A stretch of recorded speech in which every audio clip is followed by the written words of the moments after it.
This is Coastal Bend History. Sponsored by Oak Creek Homes. In the shadow of Buccaneer Stadium and the city's oldest high school is Holy Cross Cemetery. And while it predates the stadium and the school, there's still so much history here that started with just a single dollar bill.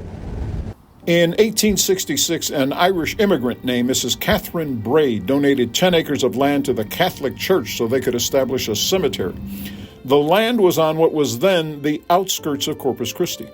Mrs. Bray had bought the land 15 years earlier for the mind-boggling sum of $1.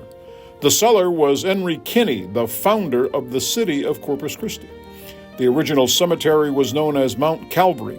In 1869, Mrs. Bray sold another 20 acres of land to the church, and the name of the cemetery was changed to Holy Cross Cemetery. Mrs. Bray died in 1883. She's buried alongside her daughter in the Mount Calvary section of Holy Cross, which is the oldest part of the cemetery. In fact, many of Corpus Christi's earliest settlers are also laid to rest at Holy Cross. They came here from Old Mexico and Europe. The names on the headstones may be of those early pioneers, but they are names we see on a daily basis. Names like Dunn, Gallagher, McBride, Mussett, Carroll, Sanchez, and more. According to records, the earliest birth date listed on a headstone is 1797, and the earliest death date, 1855. A walk through Holy Cross Cemetery is like a walk through the pages of history. There are grave sites for Civil War veterans, victims of Corpus Christi's yellow fever epidemic of 1876, and victims of the 1919 hurricane.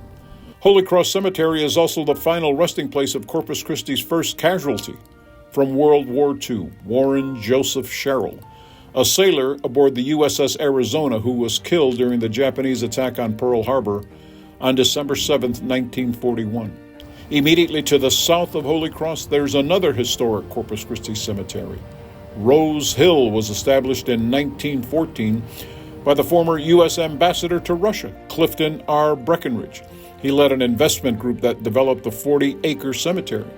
One of the most prominent landscape engineers in the country was hired to help design its grounds. A fund was set aside for the perpetual care of the cemetery, and more than 100 years after it was opened, Rose Hill remains one of the most beautiful and well-maintained cemeteries in the city. Take a walk through the grounds and you'll find history at every turn. At Rose Hill, you'll find the resting place of Dr. Arthur Spahn, former Corpus Christi mayors Dan Reed, Roy Miller, Perry Doddridge, and Edwin Flato.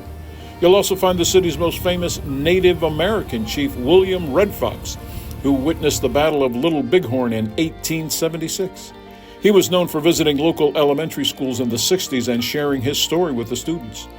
The family plots include the Bluntzers, Bordens, Farenthold, and Mussetts. On one side, you'll find an 8-ton granite boulder marking a mass grave of unidentified victims of the 1919 hurricane. Now, both of these cemeteries serve as monuments to those who came before us, those who helped make Corpus Christi into what it is today. And of course, you may not recognize or be familiar with some of the names from the past, but they're all part of building the foundation of the city that we know today. If you'd like to learn more about Holy Cross Cemetery and Rose Hill Cemetery, all you have to do is click on the QR code you see on your screen, or you can go to our website, christv.com, click on the Coastal Bend History icon to see all of our stories, not only about the cemeteries, but about the history of Corpus Christi. Until next time, I'm Andy Lascano.